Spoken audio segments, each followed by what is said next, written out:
میرے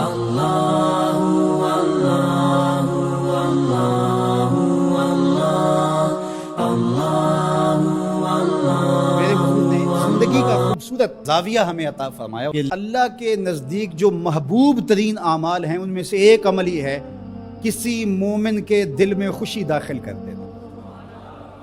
آپ کا کوئی رویہ کسی کو خوش کر دے، فرمایا کہ نیکی کو چھوٹا نہ سمجھو، اور اگرچہ تم اپنے مومن بھائی سے مسکرا کر ہی کیوں نہیں ملتے، چھوٹی چھوٹی نیکی ہے۔ آپ بل جمع کروانے جا رہے ہیں، تو بوڑھا شخص دیکھا بیچارہ مشکل سے کھڑا ہے، تو آپ اس کو آگے کر دیں یا اس کا بل اپنے ذمہ لے لیں کہ آپ یہاں بیٹھے بھی ہیں جی، میں آپ کا بل پے کر کے آپ کو جو ہے وہ دے دیتا ہوں۔ تو یہ اس سے کیا فرق پڑتا ہے؟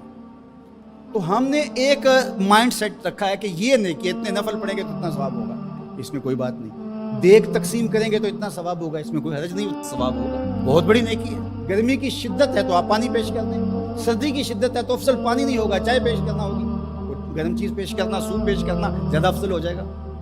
اب گرمی میں ٹھنڈا پانی، یخ بستہ پانی ہو یا آئس کریم آپ گرمی میں کسی آنے والے شخص کو کھلاتے ہیں تو وہ خوش بھی ہوگا، آپ کو ثواب بھی ملے گا، پانی کا ثواب ہے۔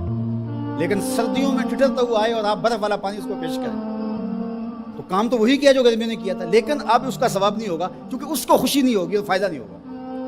اس کے دل میں جو خوشی پیدا ہونی ہے اس کا ثواب آپ کو ملنا ہے۔ تو جب ننگا کوئی ہو، کسی کے پاس کپڑے نہ ہو، تو اس کو آپ کپڑے پہنائیں گے، بھوکا ہو کھانا کھلائیں گے تو یہ ثواب ہے۔ اور اگر اس کا مسئلہ کوئی اور ہے، اس کو دوائی چاہیے، تو آپ اس کو کہتے ہیں کہ نہیں آپ لنگر ہی کھائیں، میں آپ کو سوٹ ہی دوں گا، تو یہ کوئی بات نہیں۔ ضرورت ہے سردیوں میں یہ دینا ہے، گرمیوں میں دینا ہے، اس کی ضرورت کو پورا کرنا ہے۔ آج کل آپ گزر رہے ہیں ایک پلاٹ کے اندر، آپ نے دیکھا کہ اوجڑیاں پڑی ہوئی ہیں، انتڑیاں پڑی ہوئی ہیں، تعفن پھیل رہا ہے اور لوگ پریشان ہو رہے ہیں، ہمسائے بھی پریشان ہو رہے ہیں۔ ان کے ہاں شعور کی کمی ہے، یا ان کے پاس رقم نہیں ہے، یا کسی وجہ سے وہ اٹھانے سے قاصر ہیں کہ وہ اٹھائے ایک دوسرے پہ ڈال رہے ہیں۔ تو آپ نے وہاں کھڑے ہو کر کوسنے دیے، محلے والوں کو برا کہا، ایک تو آپ کا یہ کام تھا، یہ آپ نے کیا اور یہ سارے کر رہے ہیں۔ لیکن اگر آپ نے وہاں کسی ٹرالی والے کو روکا اور کہا کہ یہ اٹھاؤ، کتنے پیسے لو، اس نے کہا میں 2000 روپے لوں گا، تو آپ نے 2000 جیب سے نکال کر اس کو دیا اور کہا کہ یہ اٹھا کے کہیں پھینک، میں آدھے گھنٹے کے بعد دیکھ لیتا ہوں۔ تو وہ اٹھا کے کہیں پھینک آیا، آپ نے چاولوں کی دیگ پکا کر بانٹی نہیں، آپ سمجھیں شاید وہی نیکی، وہ نیکی تھی اس وقت ضرورت کی، عیدین کا موقع تھا، یہ نیکی تھی۔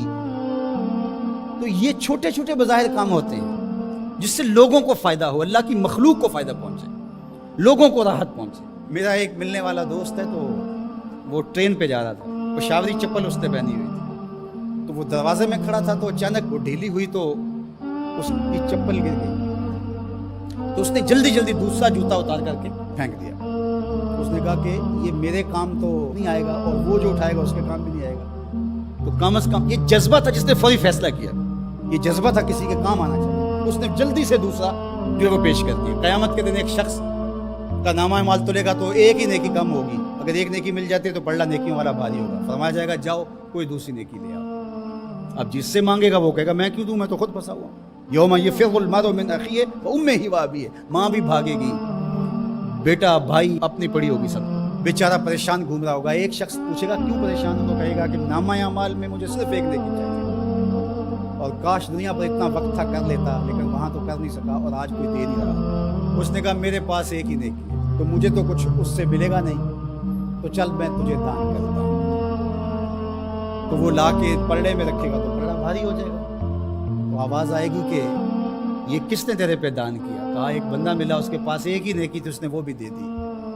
تو فرمایا تجھے تو بخشا اصول کے تحت کہ تیری نیکیاں زیادہ ہو گئی، لیکن وہ میرے سے بڑا سخی نہیں، جاؤ بلاؤ، میں نے اس کی بھی مغفرت فرمائی۔ ایثار کا یہ فائدہ ہے۔ اس نے جوتا دوسرا پھینک دیا، اس نے کہا چلو میں تو ایک کا کیا کروں گا، تو یہ اس کا تو فائدہ ہو جائے۔ تو لوگوں کے لیے آسانیاں، لوگوں کے لیے سہولتیں، اللہ کی مخلوق کے لیے شفیق بن جاؤ، اللہ کی مخلوق کے لیے رحم کرنے والے بن جاؤ، طبیعتوں میں نرمی پیدا کرو، رقت پیدا کرو، لوگوں